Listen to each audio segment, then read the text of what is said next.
എന്നും മക്കള് ചട്ടിച്ചോറ് കഴിക്കുന്ന വീഡിയോ അല്ലേ ഇടുന്നത്. അപ്പൊ നമ്മൾ അമ്മമാർക്കും കൂടെ കഴിക്കണമെന്ന് തോന്നത്തില്ലയോ? ഇപ്പൊ മോൻ വരുന്നതിന് മുമ്പ് ഞാൻ ചട്ടിയിൽ ചോറ് കൊണ്ടാന്ന് വിചാരിച്ചേട്ടാ, കണ്ടു കഴിഞ്ഞാൽ രണ്ടെണ്ണം കൂടെ അടി ഉണ്ടാവും അവർക്ക് വേണമെന്നും പറഞ്ഞ്.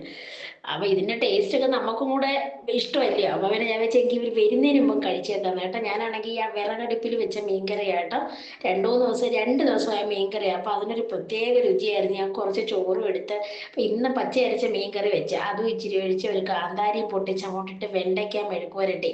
എനിക്ക് ഏറ്റവും ഇഷ്ടമുള്ള ഒരു മെഴുക്കുവരട്ടി ഈ വെണ്ടയ്ക്ക നീളത്തിൽ കീറിയിട്ട് ഉള്ളിയൊക്കെ ഇട്ട് വഴറ്റി എടുക്കുന്നത് കേട്ടോ. അതും കൂട്ടി അങ്ങോട്ട് കുഴച്ച്, ഓ അതിന്റെ രുചിയൊന്നും പറയാൻ പറ്റത്തില്ല കേട്ടോ. സത്യം അത്ര ടേസ്റ്റ് ആയിരുന്നു. ഞാനൊന്നും നോക്കില്ല, ഞാൻ കൈവച്ച് നന്നായിട്ട് കുഴച്ച് വാരി അങ്ങോട്ട് കഴിക്കാൻ തുടങ്ങി. അപ്പൊ ലച്ചുമോൾ അടുത്തിരിപ്പുണ്ടായിരുന്നു. അപ്പൊ എൻ്റെ അടുത്ത് വന്ന് ഇങ്ങനെ പമ്പി നിപ്പുണ്ടായിരുന്ന. ഇച്ചിരി കഴിഞ്ഞപ്പോ എൻ്റെ അടുത്ത് ചോദിച്ചു, അമ്മ രണ്ട് വാ നിന്നിട്ട് അത് എനിക്ക് ഇങ്ങ് തരുമോന്ന്. പിന്നെ ഞാൻ അത് അവൾക്ക് അങ്ങ് കൊടുത്തു കേട്ടോ. ഒന്ന് ലൈക്ക് ചെയ്യണേ.